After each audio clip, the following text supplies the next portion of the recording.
கோயம்புத்தூரில் படித்து கணினித்துறையில் பணிபுரிந்த எக்ஸலண்ட் என்ஜினியரிங் கிராஜுவேட்.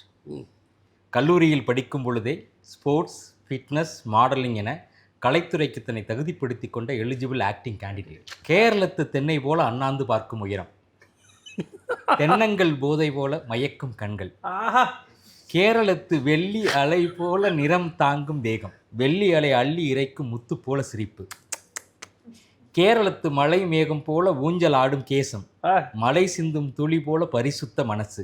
இந்த வார்த்தைகளின் கோர்வைதான் டொவினோ தாமஸ் எனும் உருவம்.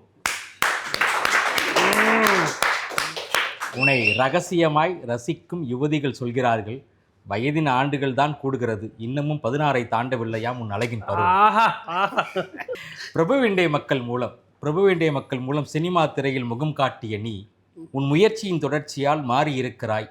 மம்மூக்காவும் லாலேட்டனும் கலந்து செய்த மல்லுவுட்டின் இளைய மாறனாய்.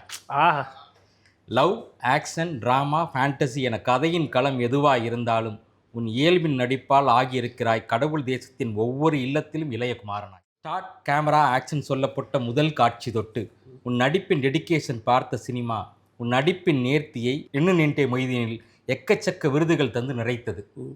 பின் சார்லி ஜார்ஜி, கோதா ஆஞ்சநேயதாஸ், தள்ளுமல்லா வாசிம், காலா சாஜி, மின்னல் முரளி, வாசி எபின் மேத்யூ, ஃபாரன்சிக் சாமுவேல் ஜான் என உனக்காகவே மலையாள இயக்குநர்களின் பேனா புதிய புதிய கதாபாத்திரங்களை எழுதி குவித்தது.